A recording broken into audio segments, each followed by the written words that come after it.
Welcome back. અમદાવાદના ઈસનપુર વિસ્તારમાં નવો બનેલો આઇકોનિક રોડ તંત્રની બેદરકારીના કારણે ચર્ચામાં આવ્યો છે।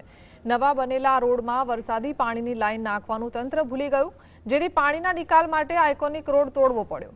આ રોડમાં વરસાદી પાણીની લાઈન ન હોવાના કારણે સ્થાનિક ભગવાન નગરમાં વરસાદી પાણી ભરાયા હોવાની ગંભીર ફરિયાદ ઉઠી છે।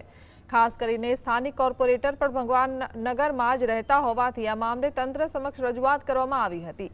ડિઝાઇન બનાવતી વખતે જ આ બાબતનું ધ્યાન રાખવામાં આવ્યું ન હતું, જેના કારણે હવે કોર્પોરેશને નવો આઇકોનિક રોડ તોડીને સ્ટોર્મ વોટર લાઇન નાખવાની ફરજ પડી હોવાનો કોંગ્રેસ નેતાએ આક્ષેપ કર્યો છે। જનતા પાર્ટીના મ્યુનિસિપલ કોર્પોરેટર એવા વ્યાસબેન છે કે જેમના કહેવાથી વિંકલ વ્યાસના કહેવાથી આ આઇકોનિક રોડ છે ત્યાં કેચપીટની અંદર જોડાણ કરવા માટે રજૂઆત કરવામાં આવી હોવાની માહિતી મારી પાસે મળી। એટલે હું આપના ચેનલના માધ્યમથી જાણ કરું છું કે જો એક કોર્પોરેટરના કહેવાથી આટલો બધો કરોડો રૂપિયાના ખર્ચે બનાવવામાં આવેલ રોડને તોડી નાખવામાં આવે તો એ લોકશાહીમાં